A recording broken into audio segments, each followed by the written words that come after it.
छत्तीसगढ़। मैं हूं आपके साथ अपर्णा मौसम। आज की महा डिबेट में बात 2024 की टेंशन और बागियों पर एक्शन की। विधानसभा चुनाव के बाद अब लोकसभा की बिसात बिछ चुकी है।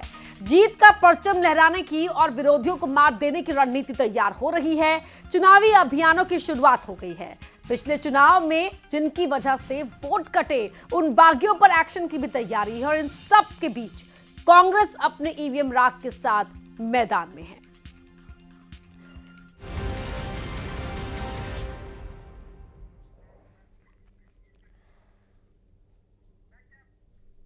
तो मिशन 2024 की तैयारियां शुरू हो गई हैं। चुनावी अभियानों का आगाज होने लगा है। बैठक मंथन का दौर शुरू हो चुका है। जीत की स्ट्रेटेजी बनाई जा रही है और जो लोग हार की वजह बन सकते हैं, उन पर एक्शन का दौर भी देखना मिल रहा है। आरोप प्रत्यारोपों के तीर चल रहे हैं। विपक्ष कई पुराने मुद्दों को नए तेवर और कलेवर के साथ एक बार फिर से पेश करने में लगा है, तो बीजेपी की ओर से करारा जवाब भी मिल रहा है। सबसे पहले बात कर लेते हैं बीजेपी की। विपक्ष का मुकाबला करने से पहले बीजेपी ये पक्का कर लेना चाहती है कि घर में कोई बागी ना रह जाए। इसके लिए आज भोपाल में अनुशासन समिति की बैठक हुई, जिसमें प्रदेश अध्यक्ष वी डी शर्मा, राष्ट्रीय सह संगठन महामंत्री शिव प्रकाश, संगठन महामंत्री हितानंद शर्मा सहित तमाम नेता मौजूद रहे। पार्टी विधानसभा चुनाव में पार्टी को नुकसान पहुंचाने वाले लोगों पर एक्शन की तैयारी में है। बागियों पर एक्शन के साथ ही बीजेपी ने लोकसभा चुनाव की तैयारियों को भी शुरू कर दिया है। पार्टी ने गांव चलो अभियान शुरू किया है। इसके तहत हर छोटा बड़ा नेता 24 घंटे एक गांव में रहेगा। तो सीएम से लेकर सामान्य कार्यकर्ता तक गांव में जाएंगे। तो उधर कांग्रेस भी विधानसभा चुनाव की हार को भुलाकर लोकसभा चुनाव में उतरने की बात कह रही है। कांग्रेस तो मध्य प्रदेश में 15 से 16 सीटें जीतने के दावे भी कर रही है। पार्टी आगामी आने वाले चुनाव की दृष्टि से गांव चलो अभियान, हर नेता भारतीय जनता पार्टी का, हर कार्यकर्ता 48 घंटे उसे अपने एक गांव में 24 घंटे उसको एक गांव के अंदर रहना है। तो इसलिए सबके, चाहे माननीय मुख्यमंत्री हो, चाहे प्रदेश अध्यक्ष हो, या कैबिनेट के मंत्री हो, या सामान्य कार्यकर्ता हैं, सभी कार्यकर्ता गांव में 24 घंटे रहेंगे। एक रात वहां रुकेंगे, लोगों से संवाद करेंगे। कांग्रेस पार्टी फिर से तैयार है और कई सारे जो जिम्मेदार व्यक्ति, बड़े नेता हैं, उनसे रायशुमारी की जा रही। तो जैसे भी ठीक होगा तो उनकी भी सेवा ली जाएंगी, उनको भी पार्टी कहीं ना कहीं चेहरा बनाएगी। तो ये बात सही कि लोकसभा चुनाव कांग्रेस पार्टी हमारे नए प्रदेश अध्यक्ष माननीय जीतू पटवारी जी के नेतृत्व में मध्य प्रदेश में बहुत दमदारी से लड़ेगी और आप देखेंगे नतीजे पिछली बार से काफी अलग होंगे। हम 15 से 16 सीटें जीतने की स्थिति में हैं। चुनावी तैयारियों के बीच कांग्रेस ने एक बार फिर ईवीएम राग छेड़ा है। पूर्व मुख्यमंत्री दिग्विजय सिंह ने ईवीएम पर सवाल उठाए हैं। उन्होंने तो बाकायदा ईवीएम हैकिंग का डेमो तक दिया है। दिग्विजय सिंह के आरोपों पर सियासत शुरू हो गई है। बीजेपी हमलावर है और कह रही है कि कांग्रेस हार के डर से फिर ईवीएम का बहाना बना रही है। जी को जवाब मध्य प्रदेश की जनता ने बार बार दे दिया है। अब जो मानने के लिए तैयार नहीं, उसके साथ आप क्या करोगे? खत्म हो जाएगा, दिग्विजय सिंह का ये कहना है। जिस तरह कांग्रेस चल रही है, उनकी जो स्थिति है आप स्वयं देख रहे हैं। पूरे देश और विश्व में भगवान श्री राम अयोध्या पधार रहे हैं और असम में पत्थर फेंके जा रहे हैं कांग्रेस के कार्यकर्ताओं के द्वारा, लाठियां लगाई जा रही हैं। ये इनका भारत जोड़ो है। इसलिए मैं बार बार कहता हूं कि इनके मोहब्बत के दुकान में केवल नफरत का सामान है। ये देश के अंदर अप्रासंगिक हो गए। कांग्रेस अपना अस्तित्व खो रही है, तो केवल भ्रम, झूठ, छल, कपट कैसे किया जाए, यही दिग्विजय सिंह जी का चरित्र है। अस्तित्व नहीं बचा प्रदेश के अंदर, देश के अंदर। तो इस प्रकार की ईवीएम, अरे ईवीएम इलेक्शन कमीशन संवैधानिक संस्था है। दिग्विजय सिंह जी, आप तो मुख्यमंत्री रहे 10 वर्ष, आपको ये होश नहीं है कि संवैधानिक संस्थाओं पर, और आपको इतना ही है तो इलेक्शन कमीशन ने जब बुलाया तो जाना चाहिए था ना। दिग्विजय सिंह जी को लग गया कि लोकसभा में हार रहे और नहीं जीत सकते, इसलिए अभी से उन्होंने ग्राउंड बनाना चालू कर दिया, बहाना बनाना चालू कर दिया कि हम हार क्यों रहे। तो दिग्विजय सिंह जी बहुत चतुर राजनेता हैं, उनको मालूम है कि उनकी ज़मीन खत्म हो गई। तो सियासत का सबसे बड़ा संग्राम लोकसभा चुनाव है, इसीलिए हर किसी की अपनी अपनी मेहनत, हर किसी का अपना आरोप प्रत्यारोप का दौर यहां पर तेज हो रहा है। लेकिन मध्य प्रदेश की महा डिबेट के आज अहम सवाल कौन से हैं, उन पर डालते हैं नजर। आपको दिखाते हैं स्क्रीन पर सवाल। पहला सवाल है भीतरघातियों पर एक्शन, क्या बीजेपी को है टेंशन? ये बड़ा सवाल, क्योंकि अनुशासन समिति की बैठक में यह फैसला लिया गया कि एक्शन लिया जाएगा। दूसरा सवाल क्या है वो देख लेते हैं। क्या बीजेपी का खेल बिगाड़ने की स्थिति में है बागी? क्या बागी बीजेपी का जो बना बनाया खेल है वो बिगाड़ सकते हैं? इस पर भी आज हम फोकस करेंगे। तीसरा सवाल क्या है ये वो देख लेते हैं। सवाल नंबर 3 क्या है? ईवीएम राग छेड़कर कांग्रेस क्या जताना चाहती है? एक बार फिर से वही राग, ईवीएम राग की ईवीएम में है दाग, ये है कांग्रेस का आरोप। इस पर भी एमपी की महा डिबेट यानी कि मध्य प्रदेश की महा डिबेट पर हमारा फोकस रहेगा। जो हमारे साथ खास मेहमान जुड़ चुके हैं उनका परिचय मैं आपसे करवा देती हूं। बीजेपी के प्रवक्ता हैं डॉक्टर दुर्गेश केसवानी, प्रदेश महामंत्री हैं कांग्रेस के अमित शर्मा हमारे साथ जुड़ चुके हैं, वरिष्ठ पत्रकार हैं सतीश एलिया और राजनीतिक विश्लेषक हैं पुष्पराज सिंह। टीवी स्क्रीन पर आपको हमारे ये पूरे पैनलिस्ट दिखाई दे रहे हैं, सभी का बहुत बहुत स्वागत है। शुरुआत मैं आपसे करूंगी डॉक्टर दुर्गेश, क्या बागी टेंशन बन सकते हैं बीजेपी के लिए? नहीं होती और हार से विचलित नहीं होती है। जीत हमें अपने कर्तव्यों का बोध कराता है और हार से हम सबक लेते हैं, समीक्षा करते हैं। क्योंकि हम पूर्व वाले चुनाव में आप देखेंगे कि जब 19 में चुनाव हुआ था तब हम एक लोकसभा जीतने में कामयाब नहीं हुए थे। तो हमने निश्चित रूप से उसकी समीक्षा की, उसकी बात की और जो विधानसभा चुनाव के दौरान जहां जहां पार्टी ने जीत का वर्णन किया और 65,423 बूथों में से जो बूथ हमारे कमजोर हैं हम उसको मजबूत करने का काम करेंगे। हम उनको जो 11,000 बूथ हैं उनको लक्ष्य है हमारा जीतने का और वोट शेयर बढ़ाने का काम हमारे माननीय प्रदेश अध्यक्ष जी ने स्पष्ट रूप से किया कि हम वोट शेयर बढ़ा के हम निश्चित ही जो 29 की 29 सीटें हैं उसको लेकर हम काम करेंगे। और जिन्होंने भाजपा के खिलाफ जिन नेताओं ने चुनाव में अगेंस्ट काम किया था उनको भी चिन्हित करने का काम हमारी पार्टी करती है। और समीक्षा के दौरान वो सब बातें आती हैं कि क्या कारण रहे, किस कारण से, क्योंकि हम विकास के पक्षधर लोग हैं। हम माननीय मोदी जी के मूल मंत्र पर चलने वाले लोग हैं। सबका साथ, सबका विकास और सबके विश्वास को लेकर हम काम करने वाले लोग हैं। जनता हमें आशीर्वाद इसीलिए दे रही है मध्य प्रदेश में। आप देख रहे होंगे कि 2003 से लेकर हम 24 तक जनता सतत हमें भारी बहुमत अपना प्रचंड आशीर्वाद देती आ रही है। तो वो आगे भी कायम रहे, हम जन आकांक्षाओं पे खरे उतरे। जो हमने अपने वादे किए 8.5 करोड़ जनता से उसकी चिंता करते हुए हमारी जो डबल इंजन की सरकार है, हमारा जो देवतुल्य कार्यकर्ता है, उसको लेकर हम आगे बढ़ने का काम करते हैं। तो आगे बढ़ने का काम बीजेपी कर रही है। और इससे पहले कि मैं सवाल लेके जाऊं अमित शर्मा जी के पास, टीवी स्क्रीन पर यश भारतीय जी भी राष्ट्रीय प्रवक्ता है समाजवादी पार्टी के, वो दिखाई दे रहे हैं। आपका ही बहुत बहुत स्वागत है यश जी। अमित शर्मा जी, मोहब्बत की दुकान कांग्रेस की जो है उसमें मिल रहा है नफरत का सामान। आपने सुना होगा केंद्रीय मंत्री ज्योतिरादित्य सिंधिया को ये कहते हुए, सीधा आरोप कांग्रेस पर।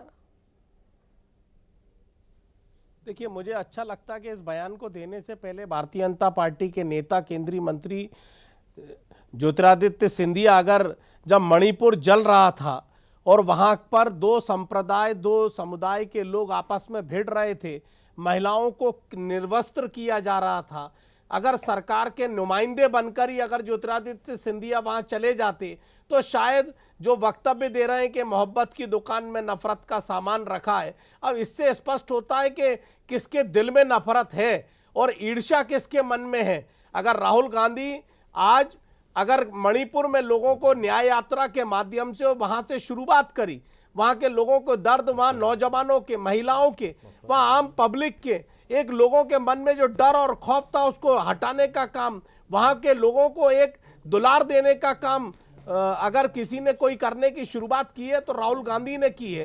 कांग्रेस पार्टी के नुमाइंदे पहले भी जब ये घटना हुई एक डेलीगेशन गया था और आज भारतीय जनता पार्टी के लोग नहीं वहां, लेकिन राहुल गांधी प्यार बांट रहे हैं, यहाँ दिग्विजय सिंह ईवीएम का राग अलाप रहे हैं। अपर्णा, चुनाव कांग्रेस ने मध्य प्रदेश में चुनाव विपक्ष की भूमिका में स्वीकार कर लिया है, लेकिन अगर मैं ये कहना चाहता हूं, अगर ये सच बताना, अगर कोई भी हाईटेक आदमी, कोई भी टेक्निकल आदमी अगर इस चीज को साबित करता है कि नहीं ये ईवीएम हैक हो सकती है, तो सार्वजनिक मीडिया के माध्यम से दिग्विजय सिंह साहब ने और कांग्रेस के नेताओं ने एक डेमोन्स्ट्रेशन दिया और कहा कि अगर इस तरीके से ये सच है तो सच जनता के सामने आना चाहिए कि अगर एक दिन जो इजराइल जैसे देश हैं, जो ईवीएम की बात करते हैं, जो विदेश के लोग हैं, जो हाईटेक और टेक्नोलॉजी की बात करते हैं, जब जो वो ईवीएम को नहीं अपना पा रहे, उसमें ईवीएम में खामियां निकाल दी, और भारत जो अभी टेक्निकली में बहुत दूर है, अगर वो हमें टेक्निकल कमियां बता रहा है, तो शायद मैं समझता हूं कि देश की जनता को निर्वाचन आयोग वो ये भी आरोप लगाते हैं कि जब निर्वाचन आयोग बुलाता है बैठक के लिए तो तमाम जो बड़े नेता है कांग्रेस के जो आरोप लगा रहे हैं वो नहीं पहुंचते हैं। आऊंगी मैं आपके पास, लेकिन आगे बढ़ते हुए यश भारतीय जी, बागियों की टेंशन पर बीजेपी ने एक्शन लेने का फैसला ले लिया है, क्या ये मौका है आपके लिए?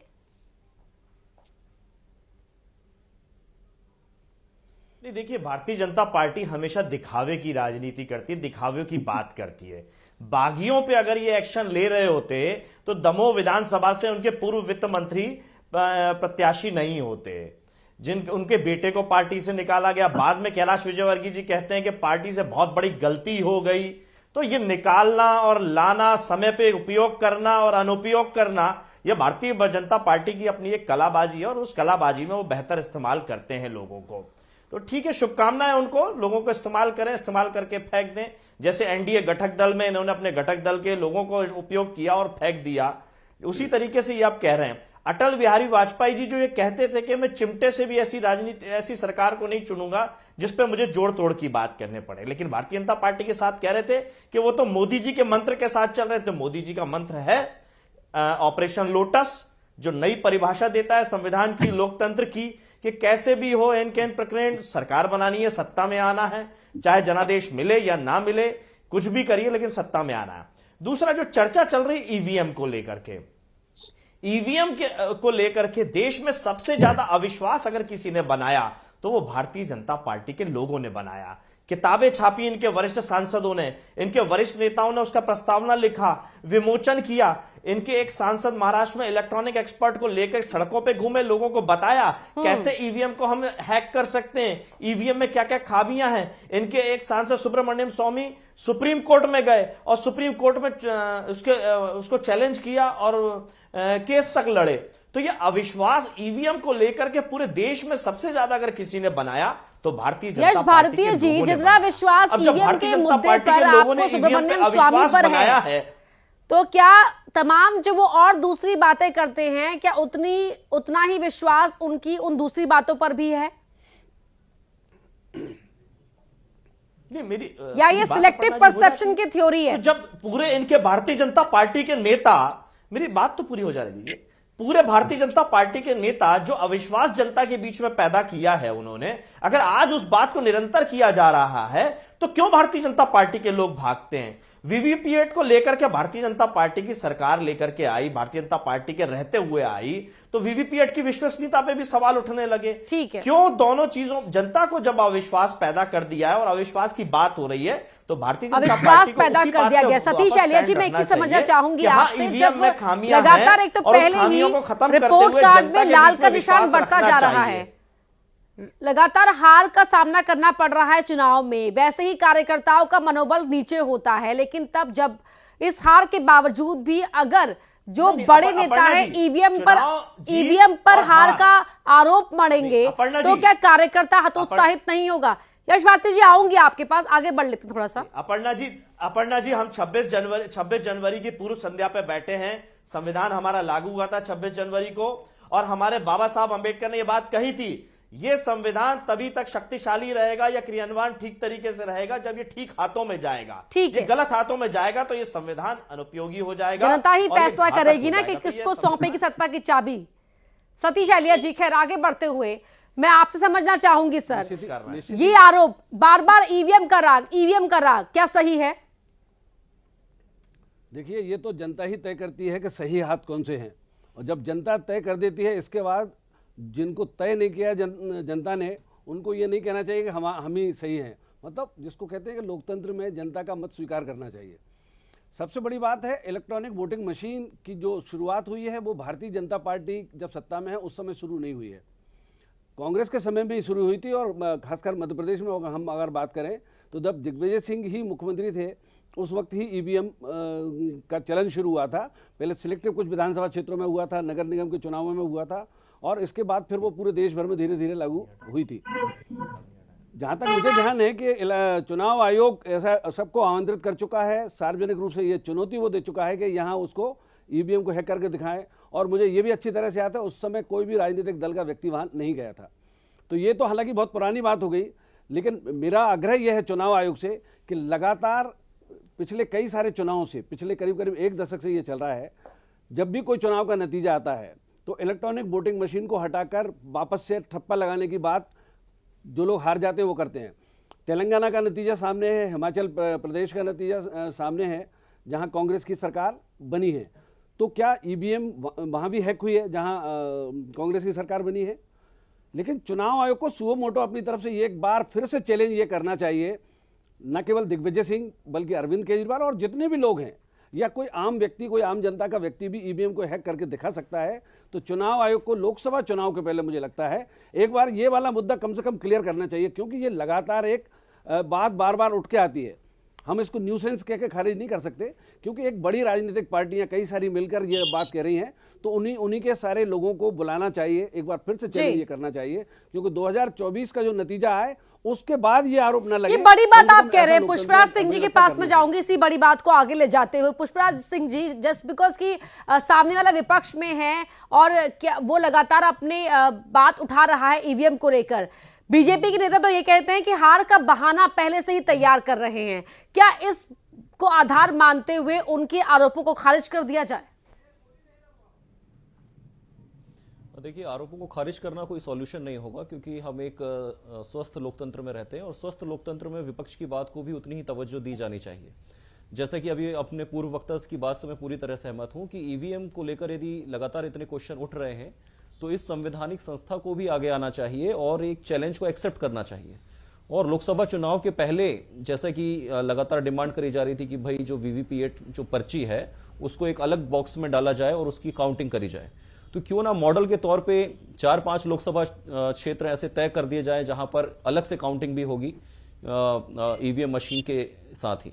तो ये यदि चीजें होती हैं तो जनता के बीच में विश्वास बढ़ेगा और विपक्ष की जो नाराजगी है उसको भी खत्म किया जाएगा। और ये बैठ के हो सकता है, इसमें संवैधानिक तरीका है और संवैधानिक संस्था होते हुए उनको ये चैलेंज को एक्सेप्ट करना चाहिए, ताकि बीजेपी को भी कोई दिक्कत ना रहे। बीजेपी जो है अपने चुनावी तैयारी में पूरी तरह से आश्वस्त है, तो मुझे नहीं लगता कि किसी भी पार्टी को इससे किसी भी तरह की कोई परेशानी होना चाहिए। बीजेपी तो यहाँ पर 4 कदम आगे चलती हुई दिखाई दे रही है। गांव-गांव जाने का अभियान भी शुरू कर दिया गया बीजेपी की ओर से। लेकिन बड़ा सवाल यहाँ पर ये है अमित शर्मा जी कि बीजेपी वाले तो ये कह रहे हैं कि आप लोग तो हार रहे हैं, इसीलिए पहले से ही हार का बहाना ढूंढ लाए हैं और एक बार फिर से ईवीएम ये राग अलापना शुरू कर दिया है। देखिए, जब 2018 में अपर्णा कांग्रेस मध्य प्रदेश में स्थापित हुई थी, कांग्रेस कमलनाथ के नेतृत्व में आई थी और जब भी कुछ सीटों पर हमने ईवीएम का प्रश्न उठाया था, और आज फिर अभी चुनाव नहीं हुए कि भारतीय जनता पार्टी के लोग ये कह रहे हैं कि चुनाव से पहले कांग्रेस माहौल बनाने की कोशिश कर रही है। मैं कहता हूं कि आज इस हाईटेक पोजीशन में, आज इस जहां टेक्नोलॉजी इतनी आगे है, वहां पर जब बैंकों से फ्रॉड किया जाता है, पैसे निकाल लिए जाते हैं किसी के खाते से किसी से और बैंक के खाते से किसी से, तो ईवीएम किस मॉडल की और किस उसकी है, तो वो क्यों नहीं हैक हो सकती? वो भी एक मशीन है। तो इस मशीन में, जैसे अभी पूर्व विशेषज्ञ ने कहा कि समय समय पे चुनाव आयोग को ट्रांसपेरेंसी होना चाहिए, और अगर किसी को शंका है तो क्यों नहीं इस देश में चुनाव के पहले उसका डेमोन्स्ट्रेशन हो, और जो आम जनमानस की और आम जन लोकतंत्र की जो एक विचारधारा है वो कहीं ना कहीं अगर डेमोन्स्ट्रेशन और लगातार अपग्रेड होते रहेंगे, चीजें सच सामने आती रहेंगी, तो लोगों के मन में लोकतंत्र के प्रति डॉक्टर केसरी ऐतराज क्यों है फिर? चुनाव आयोग क्यों नहीं आता? वो तो कह रहे हैं बड़ी ईमानदारी के साथ ट्रांसपेरेंसी की बात। अपर्णा जी, जहाँ पे ये 18 में चुनाव जीते तब ईवीएम सही था, कर्नाटका जीते तो ईवीएम सही था, और दूसरे राज्य में जहाँ जीते वहां सही था, जहां भाजपा जीतती है वहां ईवीएम पे टीकरा फोड़ा जाता है। और ये सेलेक्टिव एस्पेक्ट्स लेके आगे बढ़ने का काम कांग्रेस के लोग करते हैं। पर मुझे तो लगता है कि हमारे जो कांग्रेस के साथी बेटे हैं वो राहुल गांधी की पार्टी के नेता हैं। हैकिंग और टेम्पर्ड में भी फर्क होता है, उसको तो समझ लें हैक मशीन तब होती है जब इंटरनेट से कहीं कनेक्टेड हो। जब आप इंटरनेट से कनेक्ट ही नहीं हो और उसको हैकिंग करके बात बताने की बात करते हो आप लोग, एक बार बैठ जाओ, चुनाव आयोग जब बुलाता है तब आप क्यों जाते हो? आपको सिर्फ मीडिया में स्पेस चाहिए, उल जलूल आरोप लगाकर। अरे जितना अगर आप आरोप लगाने में समय व्यतीत कर रहे हो, उतना अगर अपने कार्यकर्ताओं पर, उतना अगर जनता पर विश्वास करोगे, जनता के काम करोगे, तो निश्चित रूप से ईवीएम भी वही बोलेगी जो आप काम करोगे। जब आप काम करना है नहीं, जनता के बीच में रहना है नहीं, जनता के दुख को, दर्द देखिए को, दोनों ही तकलीफ को, साथियों ने कष्ट यहाँ को- पर उंगली उठा दी है, वो बात कहना चाह रहे हैं। अमित शर्मा जी बताइए क्या जवाब है आपका? नहीं, आप पहले मेरी अपर्णा बात हो जाती सतीश है। जी अपर्णा जी बैठे मुझे वरिष्ठ सीनियर पत्रकार दोस्त को है। बताने मैं की बात कहना कर रहा चाहता था। हूं कि अभी पर सारे जब आप चुनाव जो दुख मध्य दर्द प्रदेश में तकलीफ हुए थे में उसमें कष्ट में सारी होने जगह का काम कैमरे नहीं लगाए करते गए हो, थे तो और जनता वाईफाई उसको सिस्टम अच्छा लगाया नहीं गया अच्छा, था, एक मिनट। इसीलिए जनता वो बिल्कुल कैमरे उसको अच्छा ऑपरेट नहीं हो रहे मानती थे। है। तो ठीक है, मेरे अमित जी- साथी ये भूल जा रहे अमित हैं, ये जी, शायद गलत कह रहे हैं केसरी इस जी बात को को। बात कंप्लीट करने देते हैं। ठीक है, हाँ केसवानी जी बोलिए। तो जनता के जब आप तकलीफों में खड़े रहोगे, उनके लोकतंत्र में जनता जनार्दन है, जनता के हितों के काम तो करिए। तो आप काम करोगे नहीं और आप ईवीएम पे आके उसको ठीक है, समझ गए जी। जब जी, अमित शर्मा चुनाव जी। आयोग बुलाता है तब ये कहाँ जाते हैं? जी जी बोलिए। अपर्णा, मैं ये बात कहना, मध्य प्रदेश में अभी हाल ही में चुनाव हुआ, जहां पर कंट्रोल रूम बनाया गया, जहां पर मतदान हुआ था वहां कैमरे लगाए गए, वहां वाईफाई सिस्टम रखा गया। और कैसे वहां नेट नहीं था? वहां नेट भी था, वाईफाई सिस्टम लगाए गए थे जिससे वो सारे कैमरे ऑपरेट हो रहे थे। और कर्नाटक अगर ये बात कर रहे हैं तो मैं कहना चाहता हूं भारतीय जनता पार्टी हिमाचल में, कर्नाटक में, तेलंगाना में हारी है, तो क्या आपके लोग वहां काम नहीं कर रहे थे? अरे आपके लोग वहां इन राज्यों में काम नहीं कर रहे थे क्या? मुझे तो आश्चर्यचकित यश भारती का लग रहा है, जो कहीं पे नहीं है। जनता के कभी हितों की बात नहीं की उन्होंने, कभी कोई धरने प्रदर्शन नहीं दिए। आज वो चैनल पर बैठकर बड़ी बड़ी बातें करने का काम कर रहे हैं। जनता आपको कहीं पसंद कर रही है क्या? जनता आपको नाकार चुकी है, उसके बाद बैठ के आरोप प्रत्यारोप लगाने का काम करते हो। अपर्णा जी, सवाल मुझसे कर रहे हैं, जवाब लोकतंत्र में जनता जी। को जनार्दन मानना पड़ेगा, आपको उनके हितों का काम करना पड़ेगा, तब जनता आप पे विश्वास दुर्गेश जी करती है। जवाब सुन लीजिए ना। दुर्गेश जी सवाल कर लिया है आपने मेरा स्पेशल नाम लेकर के, तो जवाब सुन। नहीं, मैं तो उनसे शुरुआत आप ही ने मेरा करी थी कोई कि आप मैं तो अपर्णा जी से बोल रहा हूँ कि आज वो लोग आरोप लगाने का ठीक काम है, कर आपने रहे हैं। मेरा नाम जो लेके कहीं बात पे करी, है मैं नहीं, अपर्णा जी से कहीं जवाब जनता देने के की बीच बात में कह रहा हूं, है आप जवाब नहीं। सुन और वो लीजिए। आरोप लगाकर काम करेंगे तो मुझे लगता है जनता भली बात इन सब चीजों अरे को जानती दुर्गेश है। जी, जनता दुर्गेश जी, जनार्दन है टच एंड गो वाला काम मत आप खड़े तो कीजिए। नहीं, रहिए। अब आपने बात कोट सुनिए, कर दिया ना आपने उनका टच नाम, तो किया वो है, बोलेंगे तो ही। बात भी सुनिए। केसवानी जी अब सुन लेते हैं।